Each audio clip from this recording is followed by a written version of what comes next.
Hey everyone, welcome back to my channel. So for today's video, I'm going to show you how to make a classic and loved Puerto Rican dish known as Bacalao Guisado. So let's get into it. Alright, so before we prepare our Bacalao Guisao, this is the brand that I'll be using today. This is Goya's Bacalao, and Bacalao is just salted fish. It's either codfish or pollock, and it's essentially so heavily salted that all of the moisture is completely dried out and you're left with nothing but the meat of the fish. All right, let's start preparing our bacalao for our guiso. Now, the good thing is that in the back of the package, it gives you the instructions on how long to boil the fish for in order to remove most of the salt.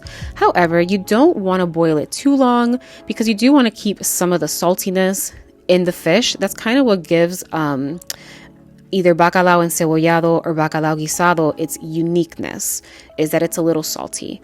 So I'm going to boil this for about 30 minutes once the water comes to a boil.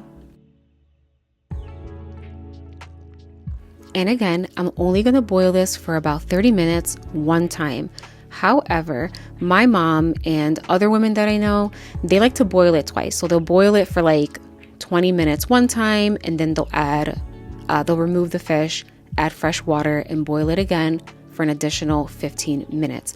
Now, personally, I find that removes a little too much salt. I do like a little bit of salt in my bacalao because I just feel like it gives that unique and delicious taste. So I'm only going to boil it one time. All right, so now that my bacalao is done boiling and I set it to the side, I'm going to go ahead and peel my guineito verde. These are just green, unripe bananas, not plantains. Now, these can be a little tricky to find if you do not have a grocery store that carries Caribbean produce. However, sometimes at Walmart, underneath where they keep their bananas, they will have unripe bananas in boxes. And you can also use green plantains, but traditionally we use unripe green bananas. Now you're probably wondering, what does a green banana taste like if you've never had it? It's really delicious once it's boiled. It's not sweet at all. It's very savory, and it's also very, very good for you. Very high in potassium, and overall just very good for you. So give it a try. All right, now I'm gonna boil my green bananas for about 15 minutes once the water comes to a boil. Now, I did not discard the water from the bacalao because it is full of flavor and salt, so it's perfect for boiling green bananas. And I'm also going to boil 1 pound of yuca. All right, so while my vegetables are boiling, I'm gonna go ahead and start making my bacalao guisado. Now, I'm going to add about 1/4 cup of some olive oil. If you want to add a little more, if you want to add a little less, that is up to you. But fish is very lean, and I like to use a good amount of oil. Now, I'm going to add half of a chopped white onion and half of a red bell pepper. However, you can use any kind of onion you like, any kind of pepper that you like, or of bell pepper rather. And I'm going to go ahead and give that a good stir until it's nice and fragrant and mostly translucent. All right, let's continue preparing the base of our guiso. So now that my veggies are nice and translucent, I'm gonna go ahead and add 1 tablespoon of some fresh homemade sofrito. I have 2 videos on my channel on how to make sofrito. My very first video is an authentic recipe, and then a couple videos down, I have a basic and more practical version of sofrito if you can't find certain ingredients, such as culantro or ají dulce. So once I add my sofrito, just gonna give it a little stir, and then I'm gonna add about half of an 8-ounce can of tomato sauce. Now I like this Goya tomato sauce because it comes with onion and garlic and cilantro, but you can use regular tomato sauce. I was just pretty lucky to find this one, and I really like it.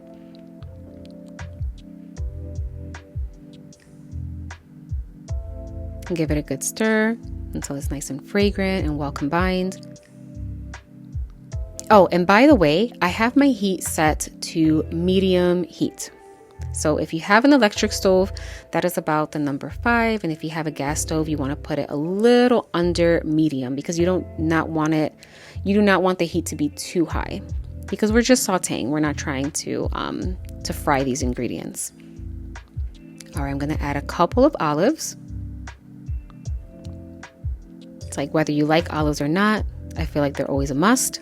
And then I'm gonna add a little bit of some black pepper, about 1/4 teaspoon. About 1/4 teaspoon of some dried oregano.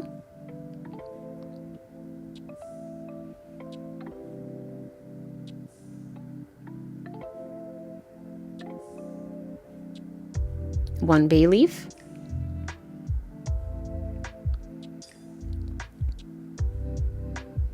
And then I'm gonna add my bacalao.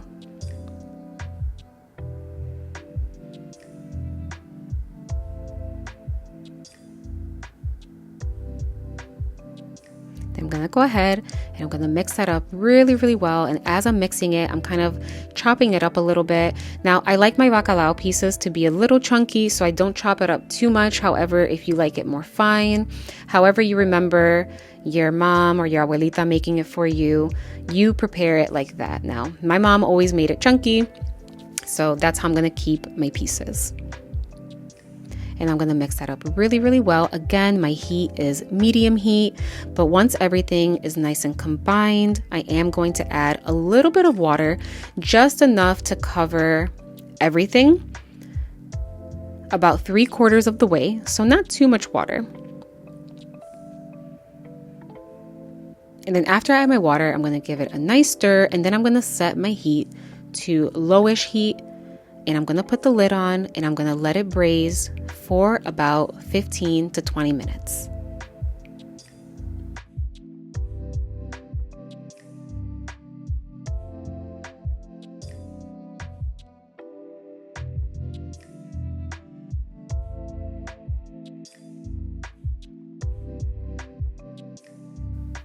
All right, y'all, so after about 20 minutes, my guiso is pretty much done. And it came out so delicious. Now, I braise this for 20 minutes and the broth is like nice and rich.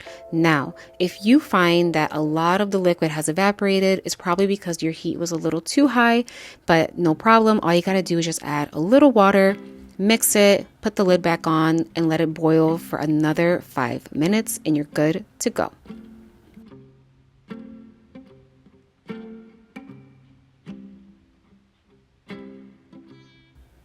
All right, so now that my bacalao guisao is done, it is not complete because I gotta add those guineos and the yuca from earlier. However, you can enjoy the guineitos and the yuca on the side, but I like to mix it in because it's gonna absorb the flavor of that delicious broth. Sometimes I'll add them in and I'll like put the lid on with the heat completely off, and I just kind of like let it marinate there for like 5 minutes, but you can eat this right away. Pair it with some white rice and some tostones or some plátanos maduro, and you are good to go.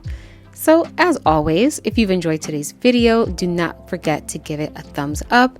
And if you are new here, welcome. Please subscribe to my channel. I come out with fresh content regularly, so please make sure you hit that notification bell as well.